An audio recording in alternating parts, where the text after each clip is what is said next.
हाल सत्ताधारથી ખૂબ જ દુઃખદ સમાચાર સામે આવી રહ્યા છે। જી હા મિત્રો, આ વિડીયોમાં અંત સુધી બન્યા રહેજો કે સત્તાધારની જગ્યામાં શું થયું છે તમે વિડીયોમાં અંત સુધી જણાવવામાં આવશે, તો વિડીયોને અંત સુધી નિહાળજો।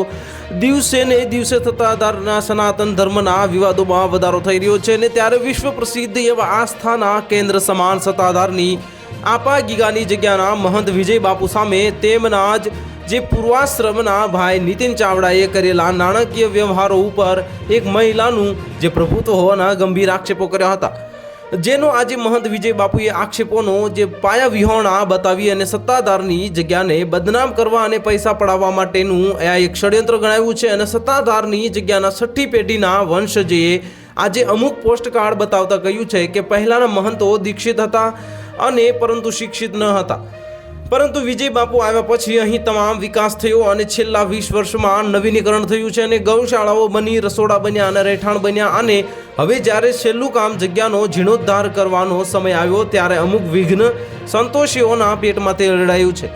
સત્તાધારના લઘુ મહંત જગદીશ બાપુનું અવસાન થતાં લઘુ મહંત માટે અનેક સંતો જે નવા મહંતની શોધમાં હતા ત્યારે સંતોની નજર વિજય બાપુ ઉપર પડી હતી અને વિજય બાપુ આવ્યા પછી આ જગ્યાનો વિકાસ થયો છે। સત્તાધારનો પૈસા કોઈ અડી ના શકે અને અહીંનો વહીવટ એટલો પારદર્શક છે।